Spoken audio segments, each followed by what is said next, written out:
So hello everyone, welcome back to another video. तो सबसे पहले तो यार मेरे को ये बताओ कि आप थोड़ा सा सेटअप अपन ने चेंज कर लिया लेक्चर का, तो ये आपको सेटअप कैसा लगा? अगर आपको सेटअप अच्छा लगा होगा तो प्लीज़ एक बार लाइक कर देना और सब्सक्राइब कर देना। और आपको मैंने लास्ट लेक्चर में कैपिटल गेन के टेस्ट योर नॉलेज के क्वेश्चन आपको सॉल्व करने को बोले थे। होप सो आपके सारे क्वेश्चन सॉल्व हो गए। कुछ भी डाउट रहा तो मेरे को आप पूछ सकते हो कमेंट सेक्शन में, या फिर टेलीग्राम चैनल का अपना ग्रुप है, वहाँ ज्वाइन कर लो। लिंक आपको डिस्क्रिप्शन में मिल जाएंगे उसकी। वहाँ से आप टेस्ट योर नॉलेज के सारे क्वेश्चन सॉल्व कर लो।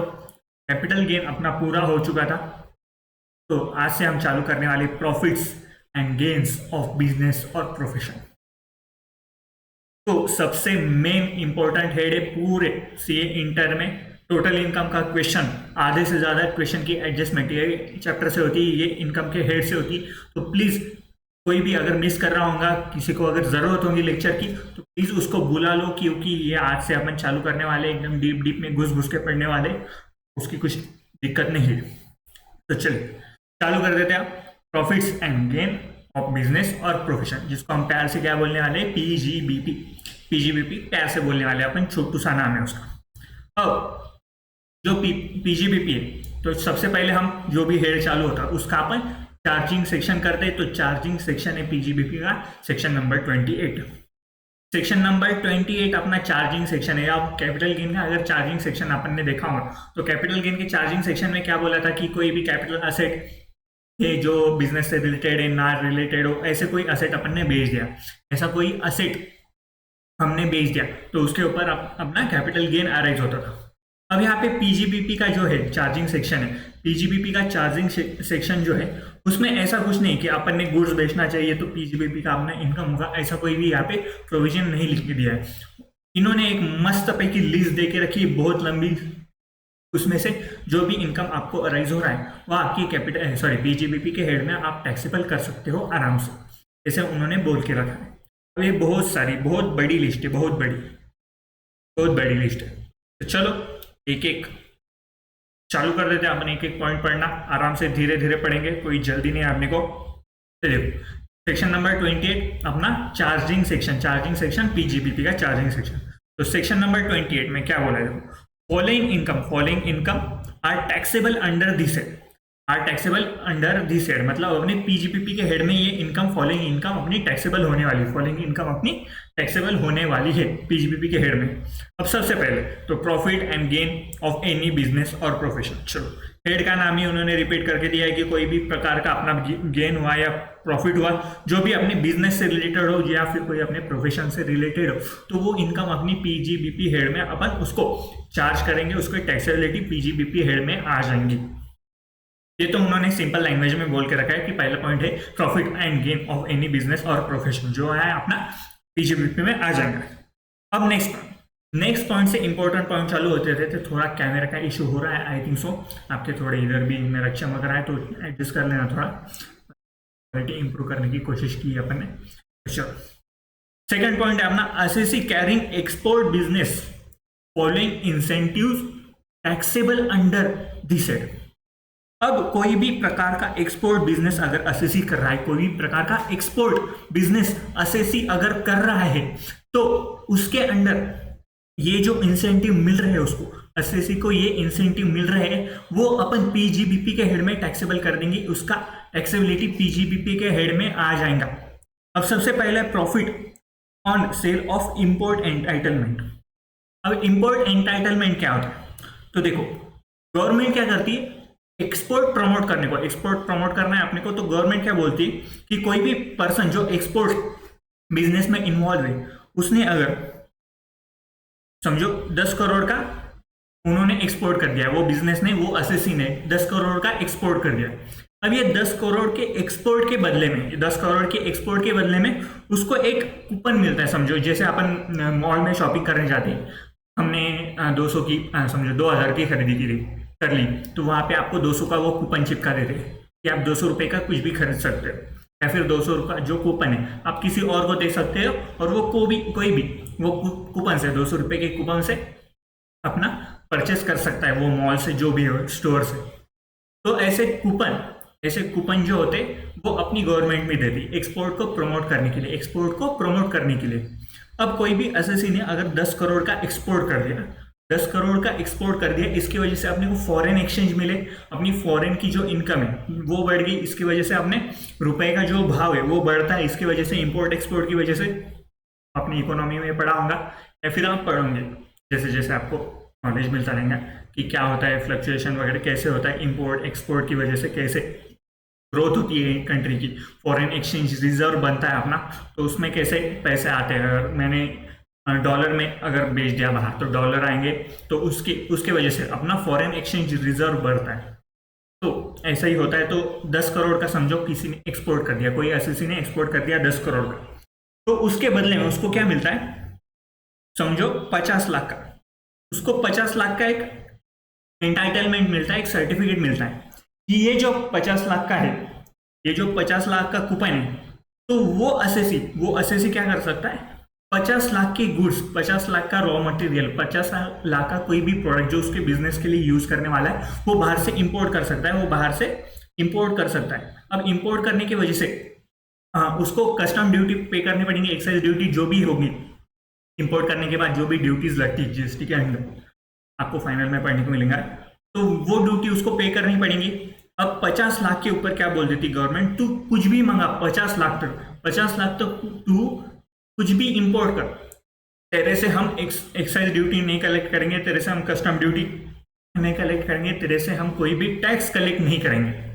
अब ये जो कूपन मिल गया इसको 50 लाख का, वो इंपोर्ट कर सकता है, कोई भी रॉ मटेरियल, कोई भी गुड्स, कोई भी प्रोडक्ट वो बाहर से इंपोर्ट कर सकता है अपने बिजनेस के लिए। अब ये 50 लाख का उसको सर्टिफिकेट मिल गया। अब ये 50 लाख का सर्टिफिकेट एक तो वो खुद यूज कर सकता है, ओन, या फिर वो सोल्ड कर सकता है।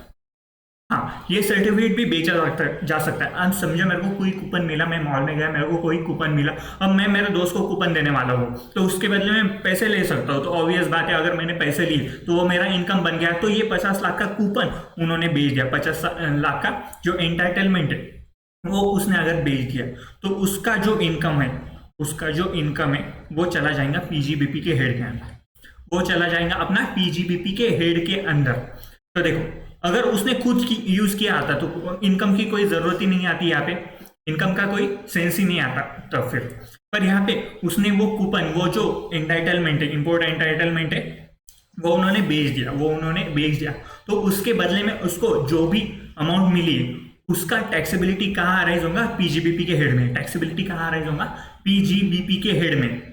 तो देखो, profit on sale of import entitlement. अब ये 50 लाख का क्या है, यहाँ पे इंपोर्ट एंटाइटलमेंट है उसका, तो वो उसने बेच दिया, तो इसके बदले में जो भी उसके पैसे मिले, profit on sale of import entitlement, तो वो अपना किस हेड में आएगा, उसका इनकम पीजीबीपी के हेड में आ जाएगा उसका इनकम। अब सेकंड है अपना cash assistance against the export under any scheme of क्या हो गया यहाँ पे,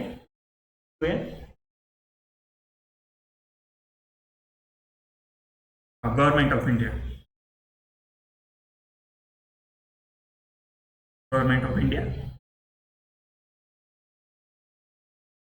लिख देता।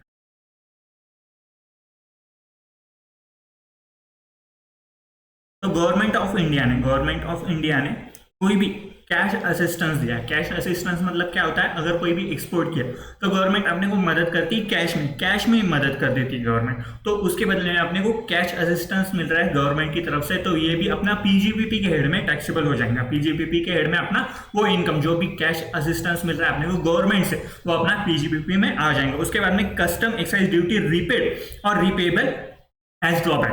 अब ये क्या होता है, सुनो, अब क्या होता है, मैं एक्सपोर्ट का बिजनेस करता हूं। अब कोई भी समझो 50 लाख का मैंने रॉ मटेरियल इंपोर्ट किया मेरे गुड्स के लिए। मैं क्या कर रहा हूं, मैं एक्सपोर्टर हूं, मेरा एक्सपोर्ट का बिजनेस है, पर उसको बनाने के लिए मैंने 50 लाख का जो है वो इंपोर्ट किया, बाहर से इंपोर्ट किया मैंने। अब इंपोर्ट करने के बाद है ना, इंपोर्ट के ऊपर यहाँ पे मैंने सारी ड्यूटीज पे कर दी, सारे टैक्स पे कर दिए। सारी ड्यूटीज पे कर दी, सारे टैक्स पे कर दिए और मैंने इंपोर्ट कर लिया, मेरा इंपोर्ट हो गया। इंपोर्ट करने के बाद मैं उसका प्रोसेसिंग करता हूँ, ये मेरा प्रोसेसिंग हो गया, उसका प्रोसेसिंग हो गया। अब ये प्रोसेस करने के बाद जो है ये मैं एक्सपोर्ट कर देता हूँ, क्योंकि मैं एक्सपोर्टर हूँ, मैं तो एक्सपोर्ट ही करूंगा, मेरा मेन बिजनेस ही मेरा एक्सपोर्ट का है। तो जो मैंने इंपोर्ट किया है वो प्रोसेस करके मैंने एक्सपोर्ट कर दिया, मैंने एक्सपोर्ट कर दिया। अब गवर्नमेंट क्या बोलता है, तुमने जो रॉ मटेरियल परचेस किया है ना, तुमने जो रॉ मटेरियल लिया था, तुमने ये जो रॉ मटेरियल लिया था ये स्पेशली आपने एक्सपोर्ट के लिए यूज किया है, स्पेशली आपने एक्सपोर्ट के लिए यूज किया है। तो आपने जो भी ये ड्यूटी, जो भी टैक्सेस पे किए थे इंपोर्ट के वक्त, जो भी ड्यूटीज, जो भी टैक्सेस हमने पे किए थे इंपोर्ट के वक्त, वो आपको वापस दिए दी जाएंगे, वो आपको रिपे किए जाएंगे। तो ये देखो यहाँ पे क्या बोला है, custom excise duty repaid or repayable on drawback. तो इसके लिए अपने को एप्लीकेशन पर करना पड़ता है कि हमने ये इंपोर्ट किया था, इसके बदले में हमने ये एक्सपोर्ट कर दिया, तो उसके बदले में अपने जो ड्यूटी जो पे की थी, कस्टम एक्साइज ड्यूटी हमने जो पे करके रखी थी, उसके बदले में अपने को रिफंड मिल जाता है वो। तो इसको बोलते हैं custom excise duty repaid or रिपेएबल as drawback. Next है अपना profit on transfer of duty entitlement passbook scheme और ड्यूटी फ्री रिप्लेनिशमेंट सर्टिफिकेट। अब ये सेम होता है जैसे आपने ये पढ़ा इंपोर्ट एंटाइटलमेंट, तो उसका ही ये भाई है। तो अलग अलग केस में, अब डीईपीबी बोलते इसे, डीईपीबी जनरल लैंग्वेज में, और इसको बोलते हैं डीएफआईसी।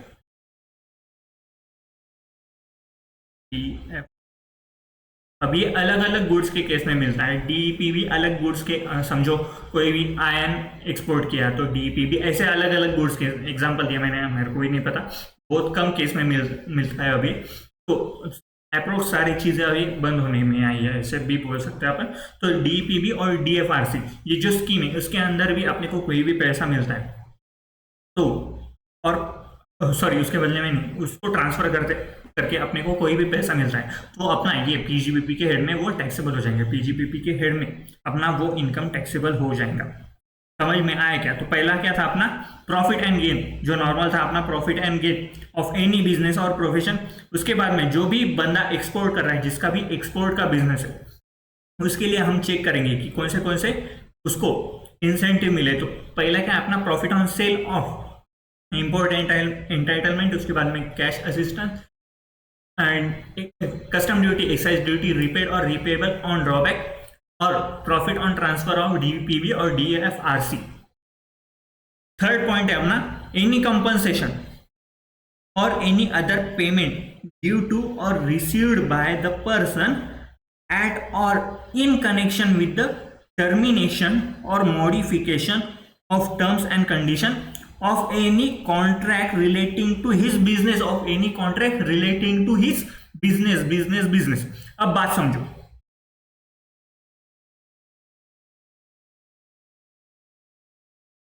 अब क्या हुआ, ये ए नाम का बंदा है, ए नाम का है, थोड़ा कलर, ए नाम का बंदा है। ए ने क्या किया, बी से एक कॉन्ट्रैक्ट कर लिया, बी से एक कॉन्ट्रैक्ट कर लिया है। अब कॉन्ट्रैक्ट में कॉन्ट्रैक्ट कर लिया, इन दोनों के बीच में कोई भी कॉन्ट्रैक्ट हो चुका है। अब कॉन्ट्रैक्ट जो है वो मॉडिफाइड हो गया, या कॉन्ट्रैक्ट में कुछ भी टर्मिनेशन हो गया, टर्मिनेट हुआ या मॉडिफाइड हुआ, टर्मिनेट हुआ या फिर मॉडिफाइड हुआ। यहाँ पे दो ही वर्ड लिखे देखो, एक तो टर्मिनेशन चाहिए या फिर मॉडिफिकेशन चाहिए, टर्मिनेशन चाहिए या फिर मॉडिफिकेशन चाहिए। अब ये इनके कॉन्ट्रैक्ट में कोई भी टर्मिनेशन हुआ, कोई भी मॉडिफिकेशन हुआ और उसके बदले में कोई भी पैसा किसी को भी रिसीव हो रहा है, कोई भी पैसा किसी को भी रिसीव हो रहा है टर्मिनेशन और मॉडिफिकेशन की वजह से, टर्मिनेशन और मॉडिफिकेशन की वजह से, तो ये जो पैसा है ये पीजीबीपी के हेड में टैक्सेबल हो जाएगा। देखो टर्मिनेशन और मॉडिफिकेशन की वजह से जो भी पैसा मिल रहा है, कोई भी कॉन्ट्रैक्ट रहो, कॉन्ट्रैक्ट में टर्मिनेशन हुआ या फिर मॉडिफिकेशन हुआ, कॉन्ट्रैक्ट में टर्मिनेशन हुआ या फिर कॉन्ट्रैक्ट का मॉडिफिकेशन हुआ और उसकी वजह से कोई भी पैसा अपने को मिल रहा है, कोई भी पैसा अपने को मिल रहा है, तो वो अपना इनकम फ्रॉम पीजीबीपी में आ जाएगा। पीजीबीपी का इनकम होगा वो पीजीबीपी के हेड में अपना वो उसका टैक्सेबिलिटी आ जाएगा। समझा? अब देखो यहाँ पे क्या बोला है उन्होंने, termination or modification, termination of और मॉडिफिकेशन। अब एक केस में हुआ CIT versus Saurashtra cement limited. अब ये केस में क्या हुआ था, तो सौराष्ट्र लिमिटेड है, सौराष्ट्र लिमिटेड ने कॉन्ट्रैक्ट किया था कोई भी पार्टी से, और उस कॉन्ट्रैक्ट में क्या लिखा था कि अगर ये पार्टी ने समझो कोई भी गुड्स सोल्ड करने का कॉन्ट्रैक्ट किया होगा, उन्होंने गुड्स सोल्ड करने का कॉन्ट्रैक्ट किया होगा, अगर आपने परचेस नहीं किए ये गुड्स, मैंने उनके स्पेसिफिकेशन के हिसाब से कोई गुड्स बनाया उन्होंने समझो, अब सौराष्ट्र लिमिटेड ने कोई भी पार्टी के लिए उनको कोई भी स्पेसिफिकेशन के हिसाब से उनको गुड्स बना के प्रोवाइड करने की कॉन्ट्रैक्ट हुआ है। मतलब सौराष्ट्र लिमिटेड कोई भी पार्टी को उनके हिसाब से, उनके स्पेसिफिकेशन के हिसाब से उनको गुड ट्रांसफर करने वाला है। अब ये जो गुड्स देने वाला है, अगर ये पार्टी ने ये गुड्स अगर परचेस नहीं किए, ये पार्टी ने अगर ये गुड्स परचेस नहीं किए, तो ये पार्टी अब गुड्स परचेस नहीं किए, ये स्पेसिफिकली उनके लिए, वो पार्टी के लिए बने जा रहे थे उनके स्पेसिफिकेशन के हिसाब से। अब ये पार्टी क्या कर देंगी, एस लिमिटेड को, अगर उन्होंने गुड्स परचेस नहीं किए, अगर उन्होंने गुड्स परचेस नहीं किए, तो उसके बदले में उनको 10 लाख रुपए दे देंगे, उसके बदले में उनको 10 लाख रुपए दे देंगे। अब ये जो है ये कॉन्ट्रैक्ट में लिखा था, ये जो पूरी कंडीशन है कॉन्ट्रैक्ट में लिखी थी कि अगर मैं तो आपको गुड्स देने वाला हूं, मतलब सौराष्ट्र लिमिटेड कोई भी पार्टी को उनकी स्पेसिफिकेशन के हिसाब से एक गुड्स देने वाले, गुड्स प्रोवाइड करने वाले, पर अगर पार्टी ने ये गुड्स परचेस नहीं किए, अगर पार्टी ने गुड्स लेने से इनकार कर दिया, मतलब पूरे स्पेसिफिकेशन के हिसाब से बने, कोई डिफेक्ट वगैरह का हाथ नहीं, पूरे स्पेसिफिकेशन के हिसाब से बने और पार्टी ने ये गुड्स लेने के लिए, परचेस करने के लिए मना कर दिया, तो सौराष्ट्र लिमिटेड को पार्टी की तरफ से 10 लाख रुपए कंपनसेशन मिलेगा, 10 लाख रुपए कंपनसेशन मिलेगा। अब आप ये सोचेंगे कि ये जो है ये कंपनसेशन मिला है, इसमें any compensation or any other payment due to received by the person at or in connection with termination or modification of any terms and condition in any contract relating to his business। अब ये business से related contract है, हाँ goods purchase कर रहा है party अपने से, सौराष्ट्र लिमिटेड समझो अपन, तो सौराष्ट्र लिमिटेड से गुड्स परचेस करने वाला है, एज पर द स्पेसिफिकेशन होना चाहिए, और स्पेसिफिकेशन के हिसाब से अगर गुड्स रहे फिर भी पार्टी ने परचेस नहीं किया, तो पार्टी कंपनसेशन देने वाली सौराष्ट्र लिमिटेड को, पार्टी कंपनसेशन लेने वाले सौराष्ट्र लिमिटेड को, और सौराष्ट्र लिमिटेड को ये जो इनकम है वो अपने पीजीबीपी में बताना पड़ेगा। अब आप ये सोच रहे होंगे पर यहाँ पे कोई भी मॉडिफिकेशन है क्या, कोई भी मॉडिफिकेशन है क्या, नहीं, कोई भी टर्मिनेशन है क्या, नहीं, कोई भी मॉडिफिकेशन नहीं, कोई भी टर्मिनेशन नहीं। यहाँ पे ये कॉन्ट्रैक्ट में लिखा गया था, यहाँ पे ये कॉन्ट्रैक्ट में लिखा गया था, यहाँ पे एक कॉन्ट्रैक्ट में लिखा गया था कि अगर ये गुड्स पार्टी ने परचेस नहीं किए तो ये 10 लाख रुपए कंपनसेशन मिलेगा। यहाँ पे कोई भी मॉडिफिकेशन नहीं है, यहाँ पे कोई भी टर्मिनेशन नहीं है, यहाँ पे कोई भी मॉडिफिकेशन नहीं है, यहाँ पे कोई भी टर्मिनेशन नहीं है। तो क्या ये 10 लाख रुपए सौराष्ट्र लिमिटेड के अंदर, सौराष्ट्र लिमिटेड के इनकम ये पीजीबीपी के हेड में आएगा? तो इसका जवाब है नो, क्योंकि यहाँ पे कोई भी कॉन्ट्रैक्ट का मॉडिफिकेशन नहीं, कॉन्ट्रैक्ट का टर्मिनेशन नहीं, कॉन्ट्रैक्ट का मॉडिफिकेशन नहीं है, कॉन्ट्रैक्ट का टर्मिनेशन नहीं है। ये ओरिजिनल कॉन्ट्रैक्ट के बेसिस पे उनको डिसाइड किया गया था कि अगर ये ओरिजिनल कॉन्ट्रैक्ट की बेसिस पे अगर पार्टी ने गुड्स परचेस नहीं किया, पार्टी ने अगर गुड्स परचेस नहीं किया तो पार्टी 10 लाख रुपए कंपनसेशन सौराष्ट्र लिमिटेड को देंगी। समझ में आएगा? तो यहाँ पे कोई भी कंपनसेशन का कोई भी टर्मिनेशन और मॉडिफिकेशन नहीं है, कंपनसेशन का कोई भी टर्मिनेशन और मॉडिफिकेशन नहीं है। अब एक बात समझो, मतलब आगे रेफरेंस आएगा नहीं आएगा पता नहीं, जो पीजीबीपी होता है, जो अपना पीजीबीपी होता है, उसमें 2 प्रकार के एक्सपेंसेस होते हैं अपने। तो कैपिटल एक्सपेंसेस और कैपिटल इनकम हो सकते हैं, मतलब कैपिटल जो रेयरली होते हैं, और एक रेवेन्यू होते हैं, कैपिटल और एक रेवेन्यू। अब जो कैपिटल रिसिप्ट जो होती है, कैपिटल रिसिप्ट जो एक्सपेंस तो अपने इधर नहीं आएंगे, जो रिसिप्ट आएंगे वही अपनी इनकम में आएंगे, पर जो कैपिटल रिसिप्ट जो होती है, कैपिटल रिसिप्ट जो होती है वो capital receipt as per case law के बेसिस पे अपने पीजीबीपी के हेड में टैक्सेबल हो जाती है या फिर कोई अदर हेड में टैक्सेबल हो जाती है। मतलब जो कैपिटल रिसिप्ट जो होती है, कैपिटल रिसिप्ट, ये अपन जनरली इनको इनकम कंसिडर नहीं करते, इनको अपन इनकम कंसिडर नहीं करते, पर जो रेवेन्यू रिसिप्ट होती है, जो भी अपनी रेवेन्यू रिसिप्ट होती है वो अपन इनकम कंसिडर करते हैं, वो अपन इनकम कंसिडर करते हैं। तो यहाँ पे देखो, ये कॉन्ट्रैक्ट के बेसिस पे हुआ है, और रेवेन्यू के अगर मतलब रेवेन्यू जो जनरली होता है तो उसके वजह से उनको मिल रहा होगा, तो ये अपना रेवेन्यू नेचर का जाएगा और ये पीजीबीपी में टैक्सेबल हो जाएगा। अब सौराष्ट्र लिमिटेड समझो, सौराष्ट्र लिमिटेड ने ये पार्टी को कोई भी मशीनरी बेचने का सोचा होगा, कोई भी मशीनरी बेचने का सोचा होगा। अब ये मशीनरी के जो भी अमाउंट आएंगे, इनको कोई भी कंपनसेशन रिसीव्ड हो रहा है सौराष्ट्र सीमेंट लिमिटेड को, कोई भी कंपनसेशन मिल रहा है इनको, अब ये मशीनरी के केस में मिल रहा है तो ये इनका कैपिटल रिसिप्ट होगा। अभी कैपिटल रिसिप्ट जो है, कैपिटल रिसिप्ट अपने पीजीबीपी के हेड में टैक्सेबल नहीं होता है अगर ये कोई भी केस लॉ के ऊपर डिपेंड है या फिर कहीं लॉ में लिख के दिया है कि ये कैपिटल रिसिप्ट अपने ये हेड में अपनी इनकम मानी जाएंगी, तभी ये कैपिटल रिसिप्ट अपनी वो हेड में इनकम अपन कंसिडर कर लेंगे। अदरवाइज अपनी कैपिटल रिसिप्ट जो होती वो कोई भी हेड में अपन टैक्सेबल नहीं करते, कोई भी हेड में अपन टैक्सेबल नहीं करते। पर अगर रेवेन्यू है, मतलब यहाँ पे गुड्स के केस में हुआ था, मतलब एक एग्जाम्पल बताया था आपको गुड्स के केस का, तो केस लॉ अलग होता है। मतलब ये बस आपको एग्जांपल के थ्रू समझाया मैंने। जो भी रेवेन्यू नेचर का रहा, जो भी रेवेन्यू नेचर का रिसिप्ट रहता है, जो भी रेवेन्यू नेचर का रिसिप्ट रहता है, तो वो अपने पीजीबीपी के हेड में टैक्सेबल हो जाएंगे, पीजीबीपी के हेड में अपना वो टैक्सेबल हो जाएगा। समझ में आया? तो देखो क्या लिखा है यहाँ पे, any compensation or any other payment due to or received by a person, due to or received by a person at or in connection with termination or modification terms and condition of any contract relating to his business, तो ये अपना PGBP के head में आ जाएगा। उसके बाद में case law आपको नाम नहीं याद रखना है, बस आपको एक्सप्लेन करने के लिए मैं ये रखा था कि सीआईटी वर्सेस सौराष्ट्र लिमिटेड में कोई भी प्रकार का उनका टर्मिनेशन नहीं था, कोई भी मॉडिफिकेशन नहीं था और उनको वो पैसे मिल रहे थे, तो अपना वो पीजीबीपी के हेड में टैक्सेबल नहीं आएगा, पीजीबीपी के हेड में वो टैक्सेबल नहीं आएगा। समझ में आया क्या? समझ में आया होगा तो पहले लाइक कर दो भला वीडियो, तुम जल्दी।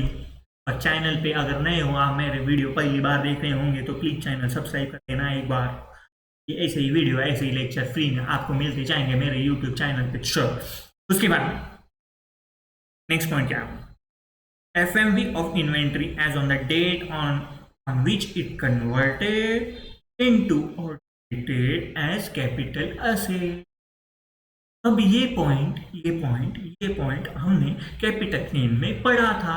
कैपिटल गेन में हमने क्या पढ़ा था, capital asset converted into stock in trade. Stock in trade में कन्वर्ट होने के बाद अपने को यहाँ पे दो इनकम अराइज हो सकती है, एक तो कैपिटल गेन अराइज होगा, एक तो पीजीबीपी अराइज होगा।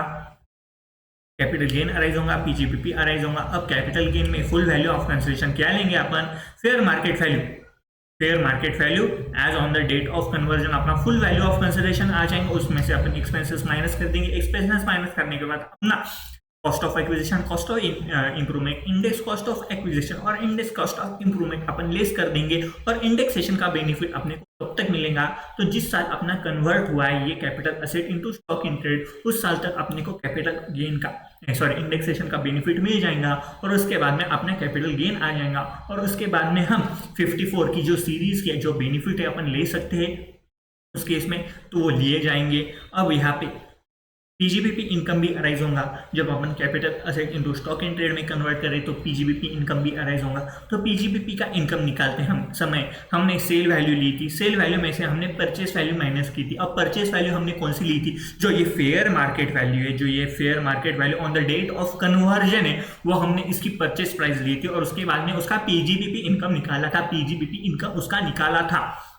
तो यहाँ पे भी क्या बोला है उन्होंने, जो भी fair market value of inventory as on the date on which it is converted into stock in trade, sorry ये उल्टा पॉइंट हो गया, डेट ऑफ कन्वर्टेड और treated as capital asset. Okay ये उल्टा हो गया, मैंने उल्टा एक्सप्लेन कर दिया। चलो कोई बात नहीं, अपनी कैपिटल गेन की रिवीजन होगी इसी बहाने। तो fair market value of inventory as on the date of converted into और treated as the capital asset, मतलब जिस साल, अब समझो डीएलएफ लिमिटेड है, डीएलएफ अपनी कंपनी है, डीएलएफ के बिजनेस का है, मेन बिजनेस का है डीएलएफ का,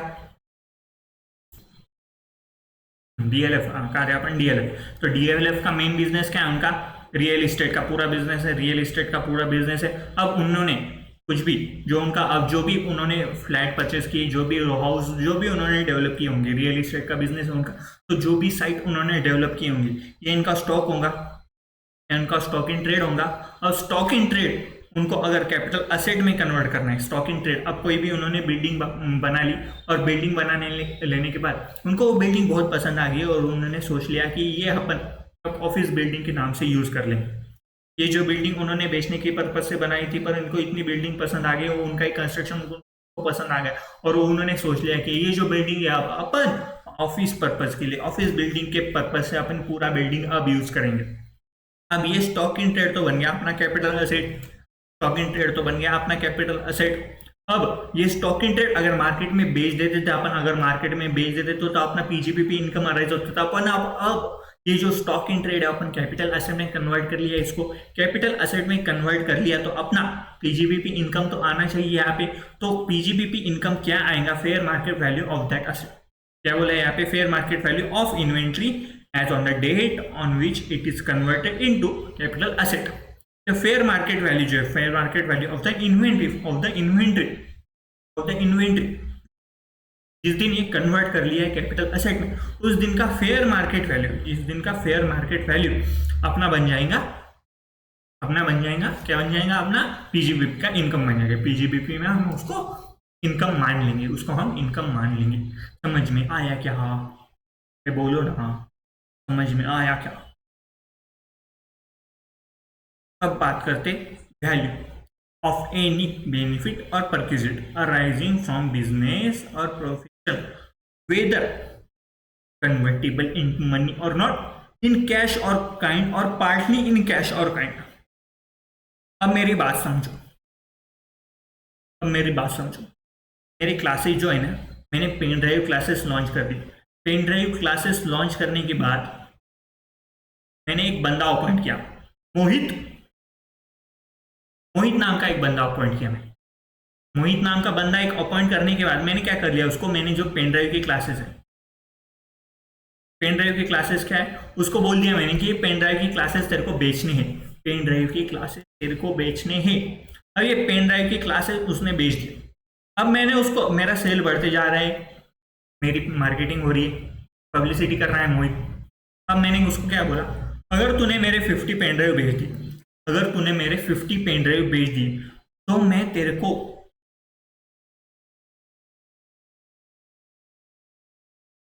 हाँ जा मजे करके थाईलैंड घुमाने ले जा।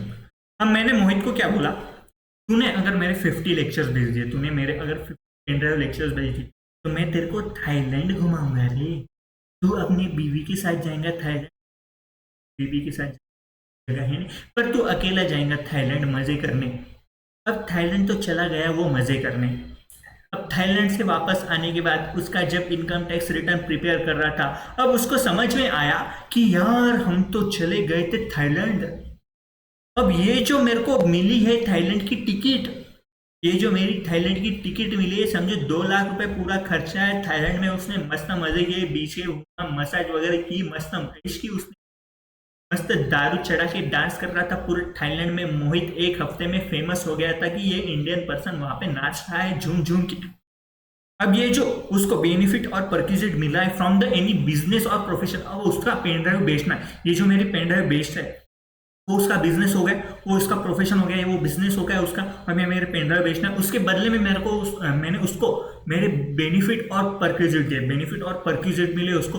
अब ये कन्वर्टेबल इनटू मनी रहो या नॉट रहो, कैश में रहो या काइंड में रहो, कन्वर्टेबल इनटू मनी और नॉट कैश इन काइंड, ये जो भी इनकम है, ये जो भी वैल्यू है, ये जो भी वैल्यू है, ये इसकी पीजीबीपी इनकम में हम ऐड कर देंगे, पीजीबीपी इनकम में हम इसकी ऐड कर देंगे। अब ये जो वो थाईलैंड गया था, थाईलैंड घूम के आया, तो थाईलैंड में जो 2 लाख रुपए का उसका खर्चा हो, जो मेरे तरफ से उसको मिला, ये बेनिफिट, ये परक्विजिट उसको मेरी तरफ से मिला है, बिजनेस और प्रोफेशन में जो भी उसने सेल किया उसके बदले में उसको मिला है। तो ये जो भी उसको 2 लाख रुपए का थाईलैंड का ट्रिप जो मिला है, वो अपने पीजीबीपी में हेड में टैक्सेबल हो जाएगा, पीजीबीपी के हेड में उसका ये इनकम टैक्सेबल हो जाएगा।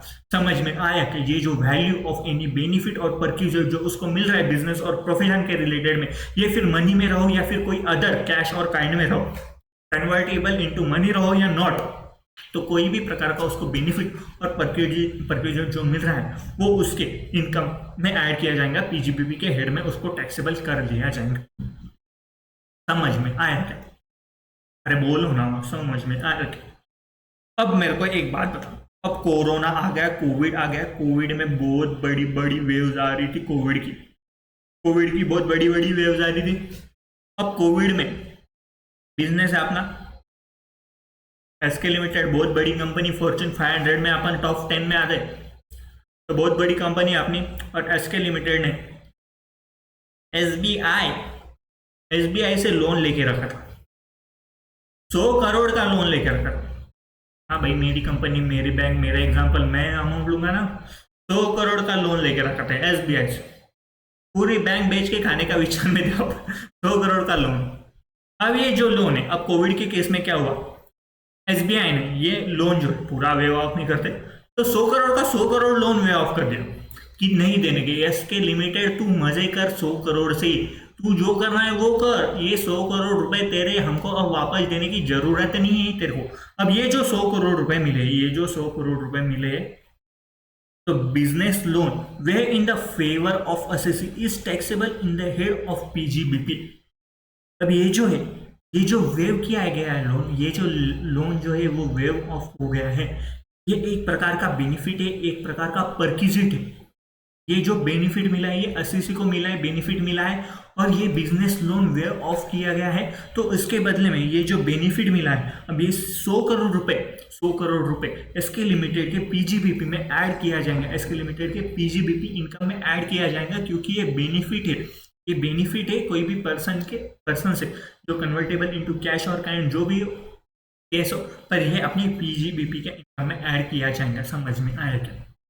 तो जो बिजनेस लोन जो होता है, ये भी वे कर दिया, ये बिजनेस लोन, तो ये इनकम जो होता है पीजीबीपी के हेड में अपन टैक्सेबल कर देंगे। तो अपन क्या पढ़ रहे थे? अरे भाई, अपन सेक्शन नंबर 28 में ही अभी तक अपन चार्जिंग सेक्शन ही पढ़ रहे हैं। आप तो चार्जिंग सेक्शन, पीजीबीपी का चार्जिंग सेक्शन नंबर 20, जिसमें अपन पढ़ रहे कि फॉलोइंग लिस्ट जो है अपनी पीजीबीपी इनकम में टैक्सेबल हो जाएंगे। तो फर्स्ट अपना प्रॉफिट, मैनी बिजनेस और प्रॉफिट के बाद में जो भी एक्सपोर्ट बिजनेस करेंगे उसमें जो भी एंटाइटलमेंट है, जो भी इंसेंटिव्स मिल रहे हैं गवर्नमेंट से, कैश असिस्टेंस मिल रहा हो या फिर कोई एंटाइटलमेंट मिल रहा है, इंपोर्ट एंटाइटलमेंट, या फिर ड्यूटी रिपेयर हो रही होंगी कोई भी ड्रॉबैक की वजह से, तो ये अपना पीजीबीपी के हेड में आ जाएंगे। उसके बाद में कोई भी कंपनसेशन मिल रहा है, कोई भी कंपनसेशन मिल रहा है मॉडिफिकेशन और टर्मिनेशन की वजह से, मॉडिफिकेशन टर्मिनेशन की वजह से, तो वो भी अपना पीजीबीपी के हेड में आ जाएगा। उसके बाद में fair market value of the inventory on the date of conversion into capital asset. तो फेयर मार्केट वैल्यू जो है वो इन्वेंट्री की, जिस दिन अपन कैपिटल एसेट में कन्वर्ट कर रहे हैं, जिस दिन अपन एसेट में कन्वर्ट करें, उस दिन का जो भी इनकम है अपना, जो भी फेयर मार्केट वैल्यू अपना पीजीबीपी इनकम में आ जाएंगे। उसके बाद में वैल्यू ऑफ एनी बिजनेस और purchase, value of any business और बेनिफिट और परचेज जो अपने बिजनेस और प्रोफेशन में अपने को मिल रही है, फिर वो कन्वर्टेबल इनटू कैश रहो या काइंड में रहो, कोई भी प्रकार का बेनिफिट और अपने को जो मिल रहा है तो अपना पीजीबीपी हेड में अपन टैक्सेबल कर देंगे। उसके बाद में कोई भी लोन अगर हो गया तो उसका भी इनकम अपन ये बेनिफिट मान लेंगे, और उसका भी जो इनकम है, जो अमाउंट है, वो अपन पीजीबीपी के हेड में अपन टैक्सेबल कर देंगे। अब बात समझो, अब नेक्स्ट पॉइंट क्या है अपना, पार्टनर वाला है ना। अब बात तो समझो, फर्म है, पार्टनरशिप फर्म है अपनी, पार्टनर है, रिलेटेड एबीसीडी पार्टनर है, एबीसीडी ये फर्म के पार्टनर है। अब ये फर्म से इनको सैलरी मिल रही है, सबको ले देता ना, तो सैलरी मिल रही है, कोई भी इंटरेस्ट मिल रहा, कोई भी कमीशन मिल रहा।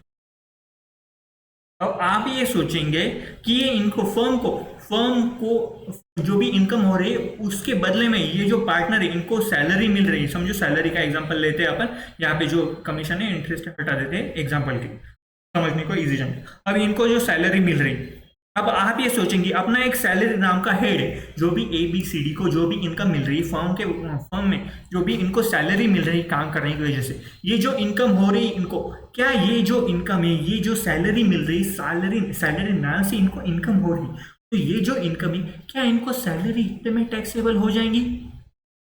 आपको ये सवाल आना चाहिए, क्या जो इनकम है क्या ये सैलरी के हेड में टैक्सेबल हो जाएंगी क्या? The answer is no, no, no, no, no. Answer is big no.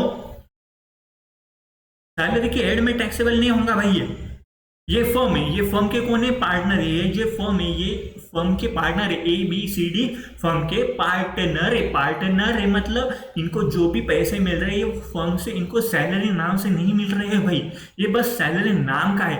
पर ये जो इनकम मिल रही है उनको, ये उनकी बिजनेस इनकम है, ये उनकी बिजनेस इनकम है, ये उनकी बिजनेस इनकम है। तो income sorry any interest, salary, bonus, commission और remuneration due to or received by a partner of firm from such firm. तो कोई भी पार्टनर को ये फर्म से, partner of a firm from such firm, such firm से क्या, जो भी इनकम मिल रही है, जो भी सैलरी मिल रहा है, बोनस मिल रहा है, कमीशन मिल रहा है, रेम्यूनरेशन मिल रहा है, इंटरेस्ट मिल रहा है, जो भी interest, salary, bonus, commission, remuneration, जो भी नाम से इसको इनकम मिल रहा है, जो भी नाम से इसको इनकम मिल रहा है, जो भी इनकम मिल रहा है इनको, ये जो सारा का सारा इनकम, सारा का सारा इनकम इनका पीजीबीपी के हेड में आ जाएगा, पीजीबीपी के हेड में इनका टैक्सेबल हो जाएगा, पीजीबीपी ये इनकम टैक्सेबल हो जाएगा। समझ में आया क्या? तो कोई भी पार्टनर है, कोई भी पार्टनर है, फर्म का पार्टनर है और फर्म के पार्टनर को भी कोई भी सैलरी मिल रही, बोनस मिल रहा है, कमीशन मिल रहा है, फर्म से मिल रहा है, तो ये जो है ये उनका बिजनेस है, ये जो फर्म में वो काम कर रही है वो उनका बिजनेस है, वो उनका बिजनेस है। तो जो भी इनकम उनकी फर्म से अरेज हो रही है, उनको कोई भी नाम से रहो, तो फिर ये जो इनकम है इनकी के हेड में आ जाएगा, पीजीबीपी हेड में आ जाएगा। इसको सैलरी के हेड में मत ले जाना, इंटरेस्ट बोल के अदर सोर्सेस में मत लेके जाना भी। कोई भी फर्म की इनकम पार्टनर को मिल रही है तो ये अपनी पीजीबीपी इनकम में आ जाएंगी। समझ में आया कि up to the extent allowed in 40 जो देखेंगे अपन इसमें होंगे तो देख पढ़ लें। टू द एक्सटेंड कुछ लिमिट रहती है जब फर्म की केस में, जो कोई भी पार्टनर को अगर दे रहे होंगे, कोई भी पार्टनर कोई भी इनकम मिल रहा है तो उसके लिए एक लिमिट सेट करके रखें ताकि कोई डिफॉल्ट ना हो, टैक्स में कोई झोल ना करे ये फर्म वाले, तो इसकी वजह से एक लिमिट देकर रखें वो। तो समझ में आया ये पॉइंट। अगर पार्टनर को कोई भी salary, remuneration, commission, bonus, interest जो मिल रहा है वो फर्म से मिल रहा है, तो ये फर्म का जो इनकम उनको मिल रहा है ये अपनी पीजीबीपी के हेड में आ जाएगा। उसके बाद में उसके बाद देखो, income derived from the trade, professional or similar association from specific services perform for its member. अब ये पॉइंट समझने की कोशिश करो एक बार। अब देखो ये जो ट्रेड एसोसिएशन या प्रोफेशनल या सिमिलर एसोसिएशन जो ये क्या होता है, तो समझो लॉयर है, सारे लॉयर है, कंट्री के सारे लॉयर है, उन्होंने एक एसोसिएशन बना ली। अब एसोसिएशन बना लेने के बाद सारे लॉयर्स ने, सारे अब समझो सीए की एक एसोसिएशन बन गए, सीएमए की एक एसोसिएशन बन गई, और सारे सीए ने मिलके, सारे सीएमए ने मिलके पूरे इंडिया में एक एसोसिएशन बनाई और उसमें अपने पैसे डाल दिए, अपने पैसे इन्वेस्ट कर दिए। अब उन्होंने जो पैसे डाले ये क्या, ये एसोसिएशन की इनकम हुई? नहीं, क्योंकि यहाँ मेंबर ने पैसे डाले और उसके वजह से, समझो कोई अपने दोस्त है, अपन पार्टी करने जा रहे हैं, 10 लोग पार्टी करने जा रहे हैं, अपन 10 लोग, और 10 दोस्तों ने पैसे जमा किए, समझो 100 रुपए 10 लोगों ने इकट्ठा कर ली और अपने 1000 रुपए आ गए पूरे 10 दोस्तों के। 1000 रुपए आने के बाद अपने से इसमें 900 रुपए खर्च हो गए, अपने पार्टी में 900 रुपए खर्च। अब जो 100 रुपए बचे हैं, जो 100 रुपए बचे हैं अपने, क्या ये 100 रुपए, ये एसोसिएशन जो 10 दोस्तों की अपनी एसोसिएशन बनी थी, ये क्या 100 रुपए इनकी इनकम है? अगर समझो ये 10 लोगों ने एक एसोसिएशन बनाई और ये 100 रुपए उनकी इनकम है? नहीं, क्योंकि ये इनकी इनकम तो 100 रुपए जो आए हैं ये उनके इनकम से ऑलरेडी आए हैं, इनके इनकम से ही आए हैं 100 रुपए, और ये जो बचे हैं इसको हम सरप्लस बोलते हैं, इसको हम सरप्लस बोलते हैं, इसको हम सरप्लस बोलते हैं, क्योंकि ये एसोसिएशन का इनकम नहीं है, ये एसोसिएशन का इनकम नहीं है, ये एसोसिएशन का इनकम नहीं है। अब समझो, अब कोई भी सीए की एक एसोसिएशन, सीए की एक एसोसिएशन है, बड़ी एसोसिएशन है, एग्जांपल ले रहा हूँ सीएमए की, पढ़ अगर सीएमए की देख रहा हूँ। अब एक सीए की एसोसिएशन है और सीए की एसोसिएशन में सारे मेंबर्स जो है उन्होंने पैसे लगाए, ओके, सारे मेंबर है, 1000 मेंबर है, 1000 मेंबर ने पैसे लगाए। अब क्या हो गया, अब समझो जुलाई अगस्त सितंबर अक्टूबर जो टैक्स ऑडिट के सीजन होते हैं, इनकम टैक्स के रिटर्न के सीजन होते हैं, वो खत्म हो गए। अब दिसंबर में क्या हुआ, दिसंबर में वेल्ले बैठे वाले थे। ये एसोसिएशन जो है, अब ये 1000 लोगों की एसोसिएशन है। अब समझो ये एसोसिएशन का काम बहुत बड़ा है, तो ये 1000 लोगों ने क्या कर दिया, ये एसोसिएशन जो बनी, ये एसोसिएशन जो बनी है वहां पे एम्प्लॉय रख दिए, 10-15 एम्प्लॉय रख दिए ये सीए की एसोसिएशन को संभालने, कि 1000 एम्प्लॉय, इनसे कितने पैसे आए, कितने पैसे कहाँ गए, ये सब देखने के लिए उन्होंने एसोसिएशन में मेंबर्स रख दिए। अब दिसंबर में ये सारे के सारे मेंबर वेले हो गए, सारे के सारे मेंबर समझो वेले हो गए, पूरा इनकम टैक्स ऑडिट हो गया, जीएसटी ऑडिट हो गया, सारे इनकम टैक्स रिटर्न हो गए, सब वेले बैठे वाले हैं ये एम्प्लॉय आके। अब एक सीए है, इसको कुछ तो भी मदद चाहिए थी। अब ये क्या बोला, ये एसोसिएशन में ना ये एम्प्लॉय वेले बैठे वाले थे, कुछ भी काम नहीं कर रहे थे, उसमें से समझो 15 एम्प्लॉय में से ये सीए क्या बोलता है, मेरे को 2 एम्प्लॉय चाहिए, मेरे पास एक बहुत बड़ी कंपनी का ऑडिट आया है, तो मेरे को ये एसोसिएशन से 2 एम्प्लॉय होना, मेरे को 2 एम्प्लॉय होना मेरे को। अब ये बदले में, ये 2 एम्प्लॉय के बदले में ये सीए क्या बोलता है, मैं 1 महीने के लिए लूंगा तो मैं इनको 50,000 रुपए दे दूंगा, ये एसोसिएशन को मैं 50,000 रुपए दे दूंगा, क्योंकि मैं 2 एम्प्लॉय इनसे ले रहा हूँ, मैं इनके साथ काम करूंगा, तो इनके बदले में ये एसोसिएशन को मैं 50,000 रुपए दे दूंगा। फिर आपको वो एम्प्लॉय को कैसे देने, क्या देने, वो आप डिसाइड कर लो, मैं एसोसिएशन को 50,000 रुपए दे दूंगा। अब ये जो इनकम हो रही है, ये जो इनकम हो रही है, क्या ये सरप्लस है? नहीं, ये एसोसिएशन ने, सीए की एसोसिएशन ने कुछ तो भी एक्सटर्नल सर्विस दी है एक सीए को, एक मेंबर को, एक मेंबर है ये, इसको एक अलग से सर्विस दी है, स्पेसिफिक सर्विस दी है। तो ये जो 50,000 रुपए है, ये जो 50,000 रुपए है, ये जो एसोसिएशन को मिल रही है, ये एसोसिएशन को जो मिल रही है, इसको हम पीजीबीपी इनकम मान लेंगे, इसको हम पीजीबीपी इनकम मान लेंगे। तो पढ़ो, अब यहाँ पे क्या लिखा है, यहाँ पे क्या लिखा है वो पढ़ो, income derive by trade professional or singular association from specific service, from specific service perform to its member, मतलब मेंबर के लिए कोई भी स्पेसिफिक परफॉर्म। अब ये जो यहाँ पे 2 एम्प्लॉय यहाँ पे दे दिए, उन्होंने एक स्पेसिफिक सर्विस परफॉर्म की, ये एम्प्लॉय दे रहे हैं यहाँ पे स्पेसिफिक परफॉर्म किया, और उसके बदले में ये सीए ने, ये मेंबर नहीं, एसोसिएशन का मेंबर है, उसके बदले में उसने 50,000 रुपए एसोसिएशन को दे दी। तो ये जो 50,000 रुपए ये एसोसिएशन के लिए बन जाएगा पीजीबीपी इनकम, ये एसोसिएशन के लिए बन जाएगा उनका पीजीबीपी इनकम। समझ में आया क्या? तो देखो यहाँ पे क्या बोला है उन्होंने, यहाँ पे क्या बोला है, income derived from the trade professional or similar association from specific service perform to its member, ये उनका हो गया पीजीबीपी इनकम। अब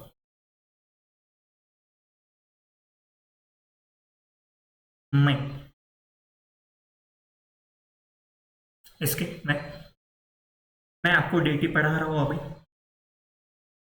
मैं आपको डीटी पढ़ा रहा हूँ अभी। अब समझो एग्जांपल लेते हैं, समझो एग्जांपल लेते हैं।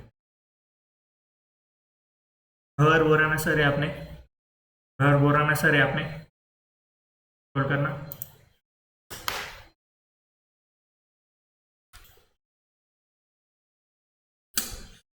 कहा थे, एक बार मैं फिर से एक्सप्लेन कर रहा था, स्टॉप हो गया था रिकॉर्डिंग। तो देखो एसोसिएशन का पॉइंट फिर से एक बार समझ लो, अगर मिस हो गया होगा तो मेरे को समझाने कहाँ से बंद हो गया है रिकॉर्डिंग। देखो एसोसिएशन मतलब यहाँ पे एग्जांपल लिया था हमने कि सीए का एक एसोसिएशन बन गया, सीए के एसोसिएशन में एक मेंबर है, और वो एसोसिएशन ने वो मेंबर को कोई भी स्पेसिफिक सर्विस दी। ये मेंबर है और मेंबर को कोई भी, ये सीए की पूरी एसोसिएशन है और मेंबर को कोई स्पेसिफिक सर्विस दी, तो ये स्पेसिफिक सर्विस के लिए ये मेंबर ने जो भी पैसा दिया है वो एसोसिएशन को, सारी सीए की एसोसिएशन है।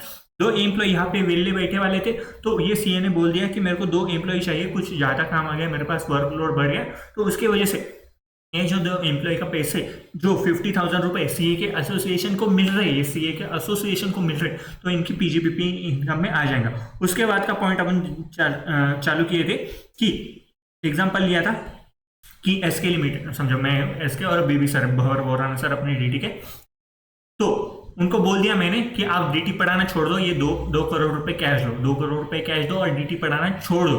अब ये जो 2 करोड़ रुपए मैं उनको दे रहा हूँ, ये 2 करोड़ रुपए मैं उनको दे रहा हूँ, तो ये ना करने के पैसे दे रहा हूँ मैं उनको, कुछ भी ना करने के, कंपटीशन से जाने के लिए मैं उनको पैसे दे रहा हूँ। तो ये जो इनकम, ये 2 करोड़ रुपए ये बीवी सर के पीजीबीपी के इनकम में आ जाएंगी, पीजीबीपी के इनकम में आ जाएंगे। उसके बाद में पार्ले जी का एग्जांपल ले रहा था मैं कि पार्ले जी ने सनफिस्ट को, पार्ले कंपनी ने सनफिस्ट को कंपटीशन से बाहर जाने के लिए 100 करोड़ रुपए दे दी, कंपटीशन से बाहर जाने के लिए 100 करोड़ रुपए दे दी।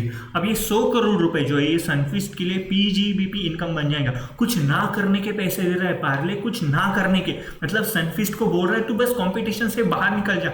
ये कुछ ना करने के पैसे भी जो मिल रहे हैं सनफिस्ट को, ये जो है ये पीजीबीपी इनकम में आ जाएगा, अपना पीजीबीपी इनकम में आ जाएगा। तो देखो ये पॉइंट क्या बोल रहा है यहाँ पे, any sum receivable in cash or kind under any agreement for not carrying out any activity in relation to any business or profession। हाँ समझो ये एग्जांपल जो, अब not sharing of any know how, patent, copyright, trademark, licence, intangible asset जो है similar nature के, और ये जो इंफॉर्मेशन है वो शेयर ना करने के मैं किसी को पैसे दे रहा हूँ, शेयर ना करने के मैं किसी को पैसे दे रहा हूँ। समझो गाड़ी की कंपनी है मेरी, एक गाड़ी की कंपनी है एसके लिमिटेड, एसके लिमिटेड मेरी गाड़ी की कंपनी है, और मैंने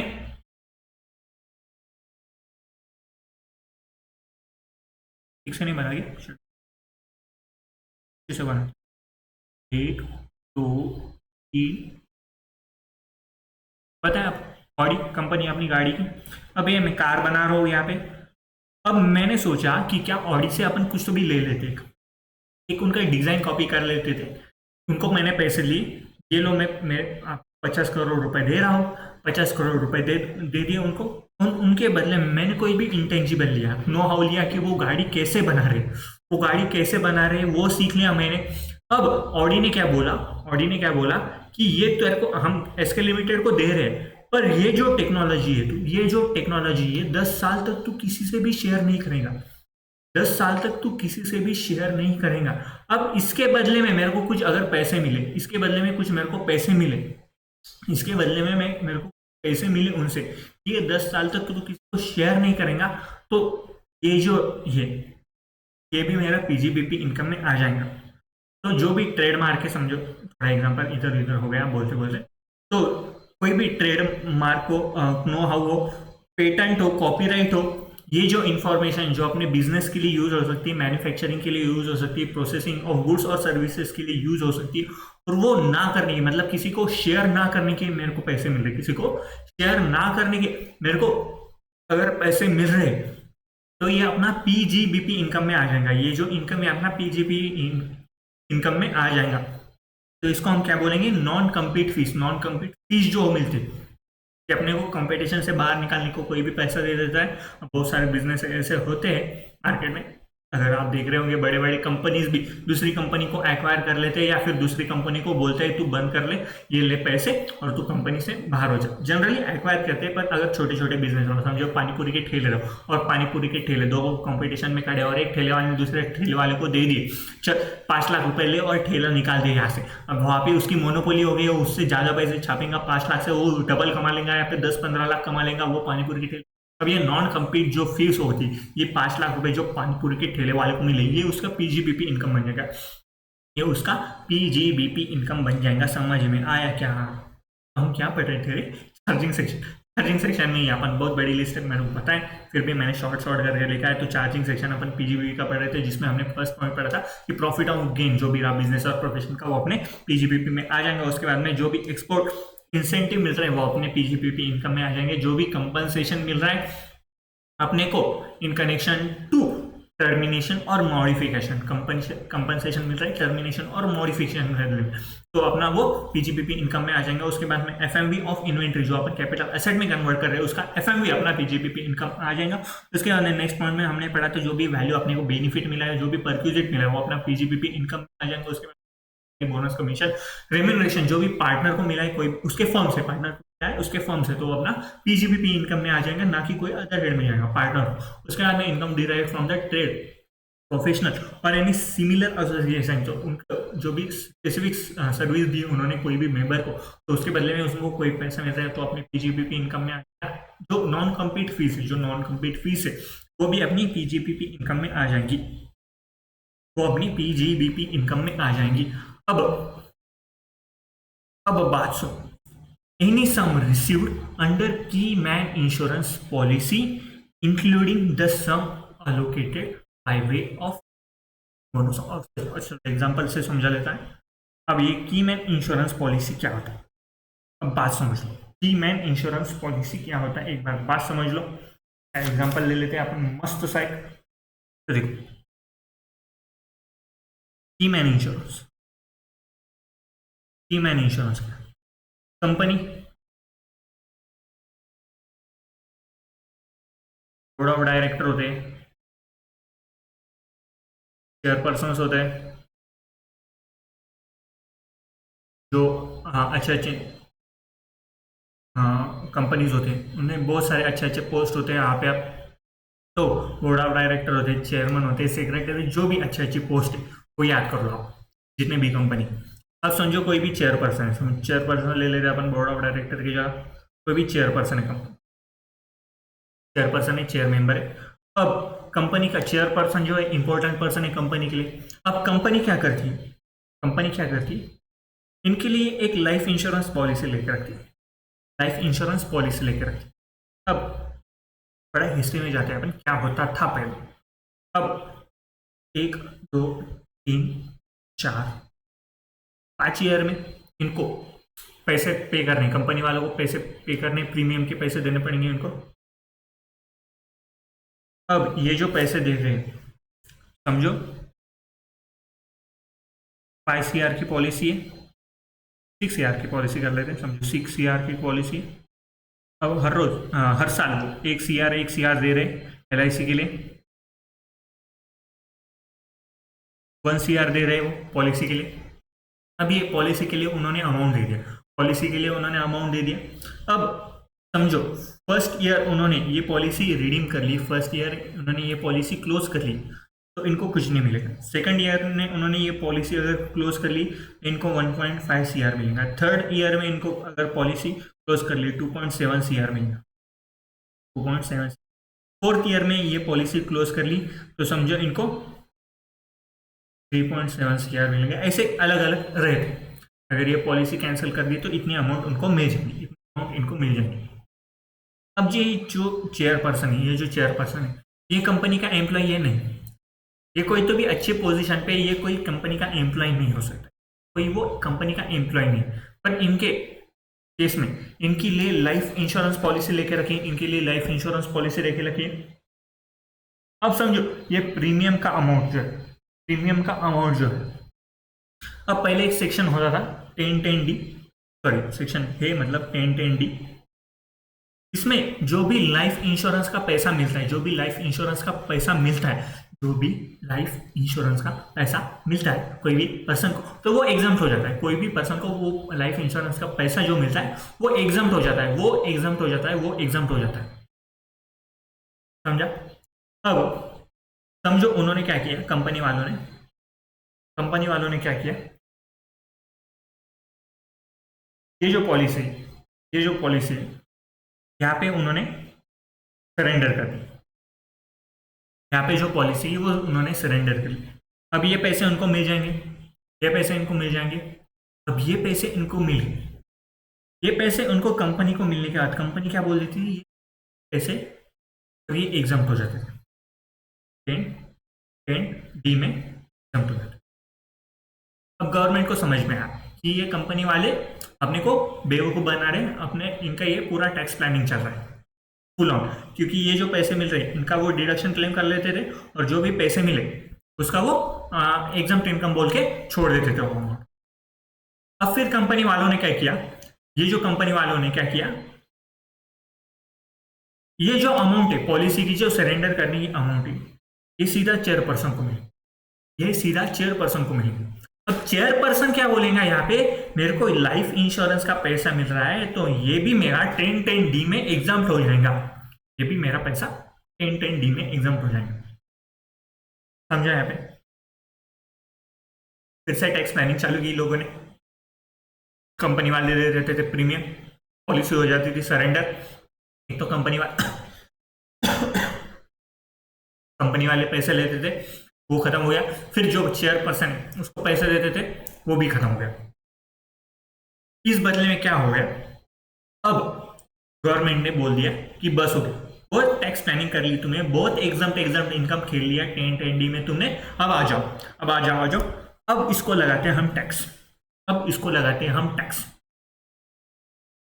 तो बोला, कंपनी वालों ने बोला ओके लगा लो टैक्स। कैसे लगाना है आपको, क्योंकि जो इनकम की पर चेयरपर्सन को मिल जाता था वो एग्जाम्प्ट हो जाता था एलआईसी के केस में।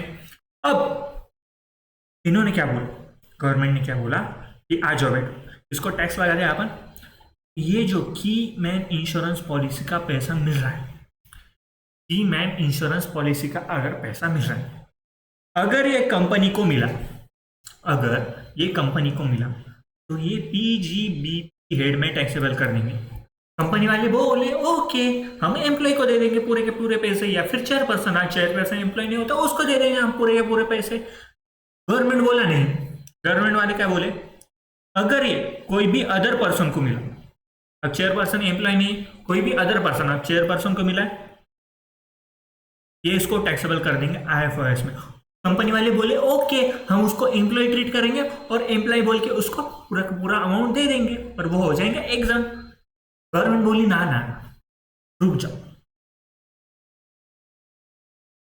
अगर कोई भी पैसे की मैन इंश्योरेंस के एम्प्लॉय को मिले, कोई भी पैसे एम्प्लॉय को मिले, ये हम टैक्सेबल कर देंगे सैलरी में। अब तो की मैन इंश्योरेंस के पॉलिसी के पैसे किसी भी पर्सन को मिलो, कंपनी को मिलो, डायरेक्टर को मिलो, बोर्ड ऑफ डायरेक्टर को मिलो, चेयरपर्सन को मिलो, कोई भी पर्सन को मिलो, कोई भी एम्प्लॉय करो, ये सारी केसेस में इनको टैक्सेबिलिटी आ जाएंगी, सारी केस में इनको टैक्सेबिलिटी आ जाएंगी।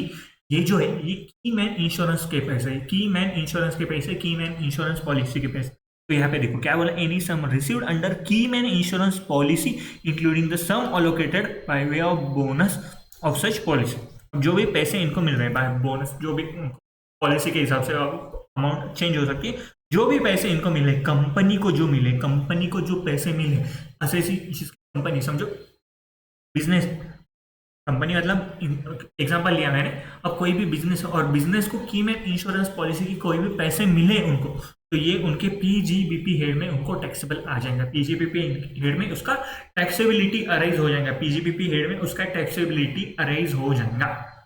समझ में आया क्या? तो देखो की मैन इंश्योरेंस की पॉलिसी के कोई भी पैसे मिले तो ये अपने पीजीबीपी हेड में टैक्सेबल हो जाएगा। अब बात करते हैं लास्ट में, डेट खत्म होने का है। 1 घंटे से अपन सेक्शन 28 ही पढ़ रहे हैं, अपन चार्जिंग सेक्शन ही पढ़ रहे हैं, पीजीबीपी का टैक्सेबिलिटी कब आ जाए, तो ये सारे केसेस में अपना पीजीबीपी का टैक्सेबिलिटी आ जाएंगे। तो इसके लास्ट पॉइंट पे हम आ गए हैं। तो देखो एनी सम रिसीव्ड और रिसीवेबल इन कैश और kind on account of any capital asset other than land, goodwill, financial been demolished, destroyed, transfer in respect. अच्छा ये सेक्शन नंबर 35 AD का है आपने, तो सेक्शन नंबर 35 AD में जो होते हैं वो अपना पूरे एग्जाम कैपिटल जो एक्सपेंडिचर करते हैं अपन स्पेसिफिक बिजनेस के लिए, उन्होंने लिस्ट दे के रखी है 35 AD में, तो जो स्पेसिफिक लिस्ट दे के रखे उनके अंदर जो भी बिजनेस दे के रखा है उनके अंदर कोई भी अपन एक्सपेंडिचर करते, कैपिटल एक्सपेंडिचर रहो, रेवेन्यू एक्सपेंडिचर रहो, तो वो अपने एग्जाम्प्ट हो जाते हैं, वो अपने, क्योंकि वो गवर्नमेंट चाहता है वो बिजनेस प्रमोट हो, वो बिजनेस प्रमोट करने के लिए गवर्नमेंट ने वो इनकम वो एक्सपेंडिचर अपने पूरे अलाउड करके रखे, 100% अलाउ हो जाएंगे वो एक्सपेंडिचर। तो उसके बदले में एनी सम रिसीव्ड, जो कैपिटल एसेट जो है, कैपिटल एसेट जो है वो अगर डिस्ट्रॉय हो गया, डिमोलिश हो गया, ट्रांसफर हो गया in respect of any expenditure allowed as deduction in the 35 AD, तो उसके बदले में जो भी अमाउंट मिला है, जो भी अमाउंट मिला है, तो अपने पीजीबीपी हेड में वो टैक्सेबल हो जाएंगे, पीजीबीपी हेड में वो टैक्सेबल हो जाएंगे, पीजीबीपी हेड में वो टैक्सेबल हो जाएंगे। समझाइए 35 AD में अपने को समझ में आएगा कि 35 AD में एक बहुत बड़ी लिस्ट देके रखी है उन्होंने, तो वहाँ पे आपको समझ में आ जाएगा कि ये पॉइंट का रिलेटेड क्या है, मतलब 35 AD की क्या क्या लिस्ट है वो आपको तब समझ में आएगा 35 AD में। तो ये पॉइंट छोड़ दो, बस इतना याद रखो, कोई भी असेट का डिमोलिश हो गया, कोई डिस्ट्रॉय हो गया, तो उसके बदले में कोई भी पैसे मिले तो अपना पीजीबीपी हेड में उसका टैक्स आ जाएगा।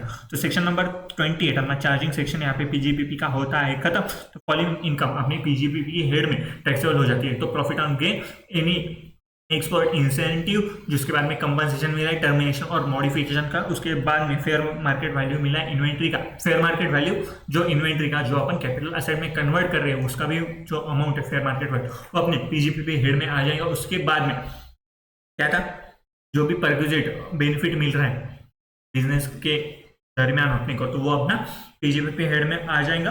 उसके बाद में interest, salary, bonus, commission, remuneration जो फर्म से पार्टनर को मिला है वो अपने पीजीपीपी हेड में आ जाएगा। ये उसका कोई भी सैलरी इनकम नहीं है। उसके बाद में trade professional service, professional or similar association को कोई भी सिमिलर सर्विस, स्पेसिफिक सर्विस दी कोई भी मेंबर को, तो उसके बदले में कोई भी इनकम मिला तो अपने पीजीपीपी हेड में आ जाएगा। उसके बाद में नॉन कम्पीट फीस मिली तो अपने पीजीपीपी हेड में आ जाएंगे। उसके बाद में की इंश्योरेंस पॉलिसी, उसके बदले में कोई भी पैसा मिला है कंपनी को या फिर एसएससी को तो उसके बिजनेस में, तो वो अपना पीजीपीपी हेड में आ जाएगा। और उसके बाद में जो 35AD के अगर कोई भी असेट डिस्ट्रॉय हो गया तो उसका जो भी इनकम आएगा वो अपने पीजीपीपी हेड में टैक्सेबल हो जाएगा। ये हो गया अपना 4 सेक्शन पीजीबीपी का। समझ में आया क्या? हाँ बोलो ना, समझ में आया होगा तो लाइक कर दो ना। अब बात करते हैं आगे स्पेकुलेटिव बिजनेस के बारे में एक बार बात कर लेते हैं। स्पेकुलेटिव बिजनेस क्या होता है, एग्जाम्पल ले लेते हैं, मस्ट एक आराम से पढ़ते रहिए। स्पेकुलेशन बिजनेस क्या होता है वो एक बार एक एग्जांपल से ही मैं समझा देता हूँ आपको, इतना डीप में जाने की जरूरत नहीं क्योंकि ये एग्जाम में बहुत रेयरली आ सकता है, बस सब्जेक्ट में आया तो इतना अपन डीप में घुस के नहीं पढ़ेंगे इसको। तो देखो अपना स्पेकुलेशन बिजनेस क्या होता है, तो एक बात समझो। मैं ना एक फार्मर से कॉन्ट्रैक्ट कर लिया, उसकी खेती है, राइस उगाता है, राइस उसका प्रोडक्शन, फार्मर है, राइस का प्रोडक्शन होता है उसका। अब मैंने उससे कॉन्ट्रैक्ट कर लिया,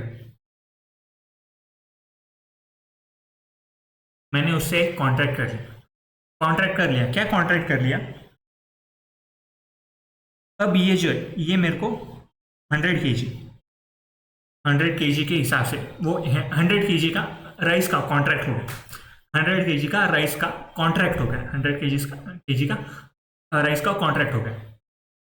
अब यहाँ पे कॉन्ट्रैक्ट क्या था, मैं आपको स्पेकुलेशन कैसे होता है मैं ये आपको एग्जांपल दे रहा हूँ, फॉरवर्ड का एग्जांपल दे रहा हूँ मैं।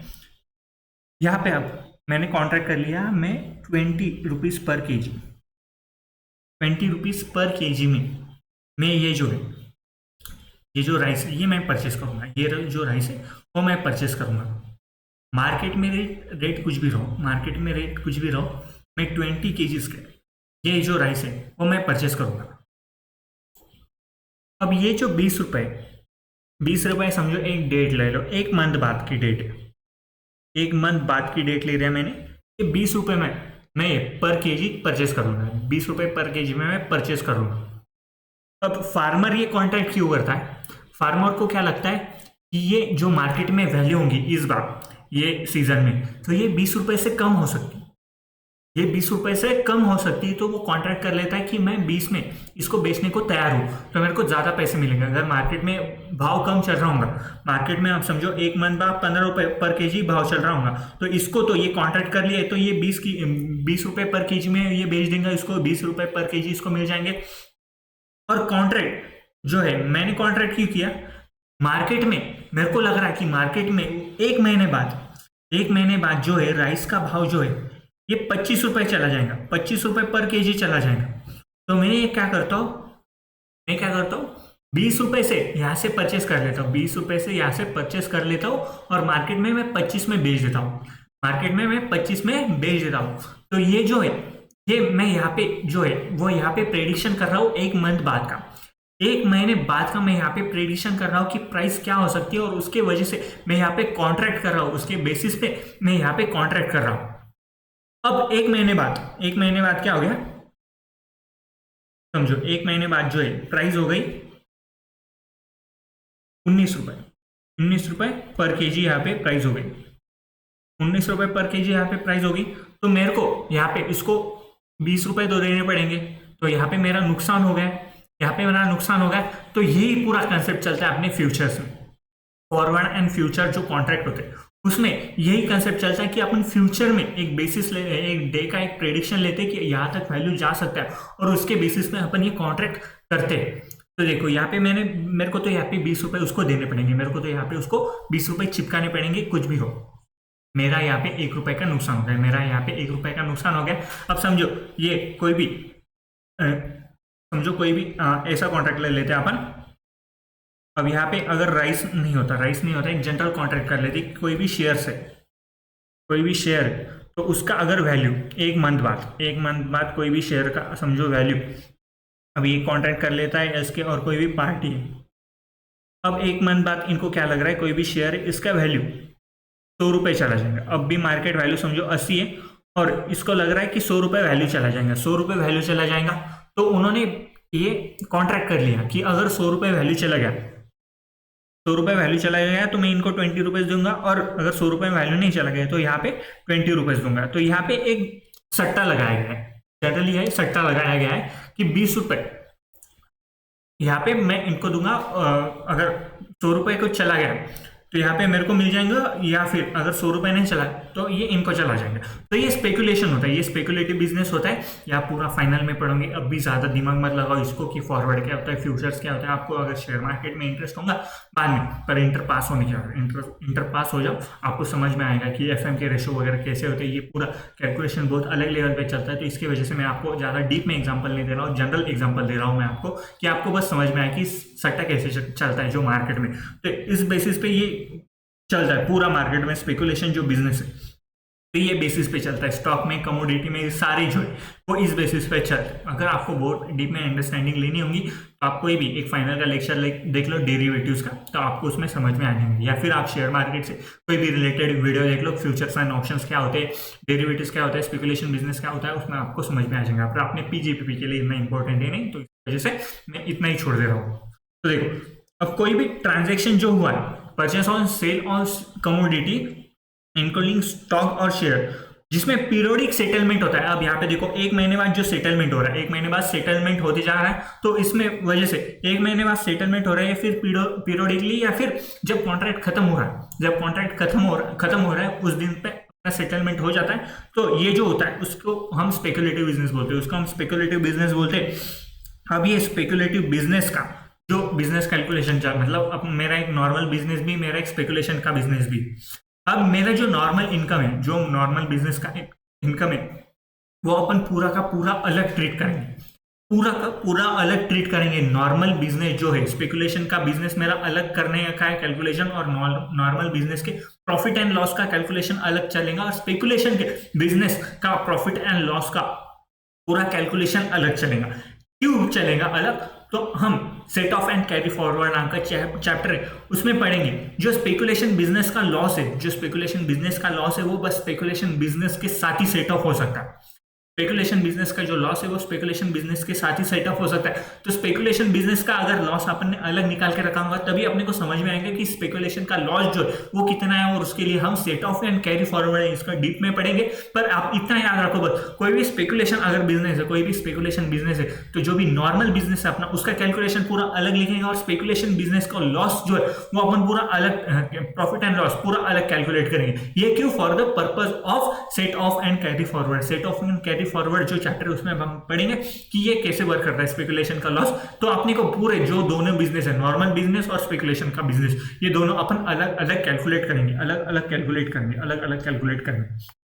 तो यहाँ पे लिख के दिया कि because of the set of and carry forward के पर्पज के लिए हम ये जो बिजनेस है स्पेकुलेशन वाला और नॉर्मल बिजनेस जो अपन अलग अलग ट्रीट करेंगे। यहाँ तक समझ में आया? अब यहाँ पे hedging contract, forward contract, trading in derivatives और ट्रेडिंग इन कमोडिटी डेरिवेटिव्स।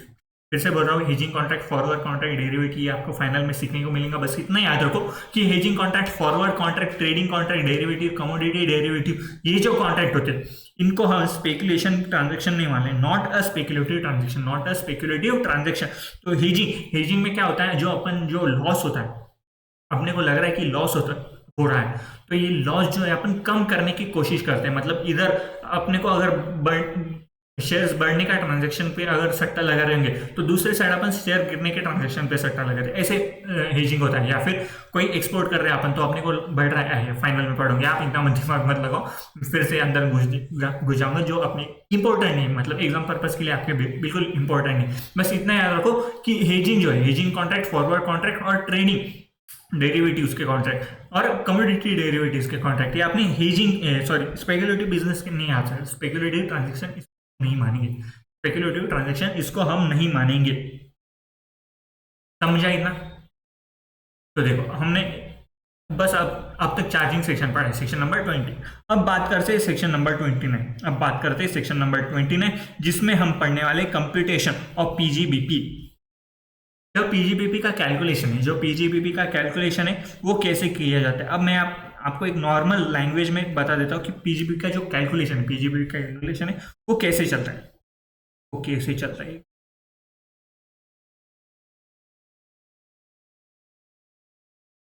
देखो पीजीबी का कैलकुलेशन जो होता है, अब कोई भी कंपनी समझो, कंपनी का एग्जांपल ले लेते हैं अपन, क्योंकि कंपनी के केस में बहुत सारी दिक्कत आ सकती है, क्योंकि कंपनी का जो बैलेंस शीट है, profit and books of account जो है वो कंपनी एक्ट के हिसाब से बनता है, और जो अपन इनकम टैक्स रिटर्न भरेंगे वो अपने इनकम टैक्स एक्ट के हिसाब से भरेंगे। तो दोनों के केस में बहुत सारा डिफरेंस आता है। तो पीजीबीपी का बहुत इंपॉर्टेंस अपने को कंपनी के केसेस में आ सकता है। तो प्लीज पीजीबीपी बहुत इंपॉर्टेंट चैप्टर है आपके, अगर फ्यूचर में कोई भी आप आर्टिकलशिप भी कर रहे हो, कोई भी बिग फोर में जाओ या फिर छोटे फर्म में जाओ, तो आपको पीजीबीपी ही सबसे ज्यादा काम आने वाला है। कैपिटल गेन जो अदर सोर्सेज है या फिर सैलरी सबसे ज्यादा काम आने, क्योंकि जो भी पर्सन है एक तो सैलरी रहेगा या फिर उसका बिजनेस रहेगा, तो पीजीबीपी अपने काम आने वाले या फिर सैलरी काम आने वाले। जो कैपिटल गेन है तो हर साल तो कोई जमीन बेचेगा और जमीन बेच भी दी, तो अगर हर साल बेच रहे हैं तो अपना लॉन्ग टर्म और शॉर्ट टर्म का वहां पे कैलकुलेशन नहीं आएंगे, तो कैपिटल गेन हर साल अराइज नहीं होता है। तो अपना जो सबसे ज्यादा काम आने वाला है वो है पीजीबीपी और सैलरी। तो पीजीबीपी ध्यान से पढ़ो। अब देखो कंपनी के केस में जो भी बुक्स ऑफ अकाउंट होगा, कंपनी के केस में जो भी बुक्स ऑफ अकाउंट होगा वो कंपनी एक्ट के बेसिस पे बनता है। कंपनी एक्ट के अनुसार जो भी प्रोविजन कंपनी एक्ट के उसके अनुसार बन जाएगा पूरा उनका बुक्स ऑफ अकाउंट। जो बुक्स ऑफ अकाउंट है वो कंपनी एक्ट का बनेगा। अब उनका यहाँ पे नेट प्रॉफिट आ जाएगा, उनका यहाँ पे नेट प्रॉफिट आ जाएगा। ये जो कंपनी का है, ये जो उन्होंने टैली में एंट्री मार के रखी होंगी, टैली में पूरी बैलेंस शीट बन के रखी होंगी उनकी, ये जो नेट प्रॉफिट है, ये जो नेट प्रॉफिट है ये उनके कंपनी एक्ट के प्रोविजन के हिसाब से ये प्रॉफिट आया होगा, कंपनी एक्ट के प्रोविजन के हिसाब से ये प्रॉफिट आया होगा।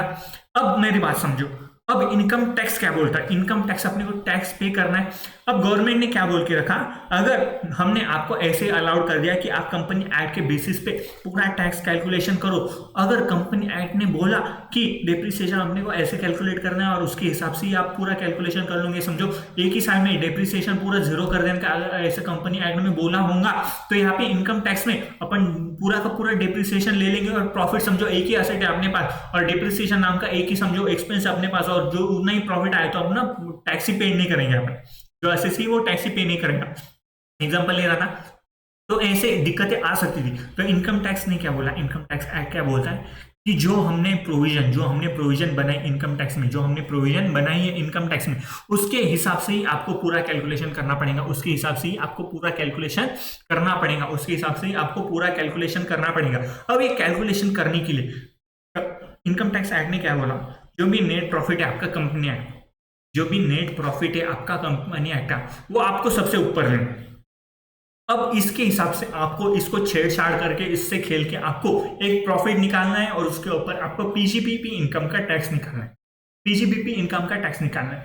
अब कंपनी के यहाँ पे जो P&L बनाऊंगा, समझो कंपनी का P&L है और यहाँ पे बहुत सारे एक्सपेंसेस होंगे, बहुत सारे एक्सपेंसेस यहाँ पे दे के रखे होंगे।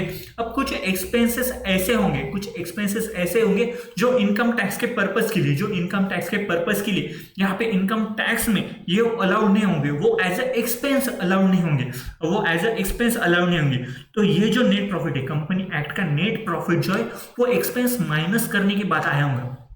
समझो, मैं एग्जांपल लेते, समझो एक अपन ये P&L है, ये कंपनी का P&L है, ये जो यहाँ पे नेट प्रॉफिट है ये कंपनी एक्ट के प्रोविजन के हिसाब से आया होगा ये नेट प्रॉफिट। अब यहाँ पे बहुत सारे एक्सपेंसेस दिख रहे होंगे, बहुत सारे एक्सपेंसेस, समझो एक डेप्रिसिएशन, मस्त एक डेप्रिसिएशन का एडजस्टमेंट किया होगा उन्होंने, कंपनी एक्ट के हिसाब से पूरा डेप्रिसिएशन आया होगा यहाँ पे। डिप्रिसिएशन का अमाउंट कंपनी एक्ट के हिसाब से आया होगा।